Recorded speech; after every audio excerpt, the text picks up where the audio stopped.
નમસ્કાર, હું છું હિમાંશી દેસાઈ. સરસ્વતી શૌર્ય ન્યૂઝમાં આપનું હાર્દિક સ્વાગત છે. કોચલા પ્રાથમિક શાળામાં સદારામ યુવા સંગઠન કોચલા દ્વારા પ્રીતિભોજન આપવામાં આવ્યું. સદારામ યુવા સંગઠન કોચલા દ્વારા હર મહિને પ્રીતિભોજન આપવામાં આવે છે. કોચલા પ્રાથમિક શાળામાં કોચલા આંગણવાડી કેન્દ્ર 1 અને 2 અને સિધોદ મસાજી ગોળિયા શાળામાં પ્રીતિભોજન આપવામાં આવ્યું.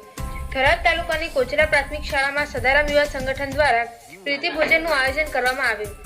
બાળક ભગવાનનું સ્વરૂપ છે અને તેની ખુશીમાં ભગવાન ખુશ થાય છે અને સાથે જ શીરો અને મગનું પ્રીતિભોજન આપવામાં આવ્યું.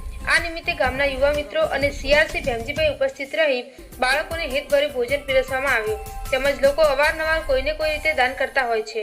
જ્યારે બાળક એક ભગવાનનું સ્વરૂપ હોય છે અને લોકોની પુણ્ય કરવાની પહેલી પસંદ બાળકોને ભોજન આપવું એવી હોય છે.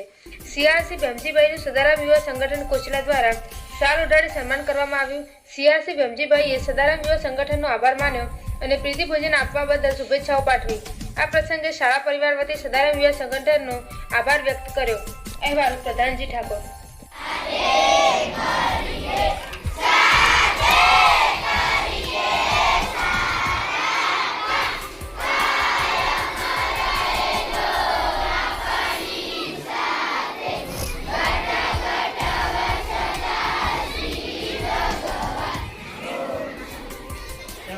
આપણે કામ થઈ ગયું.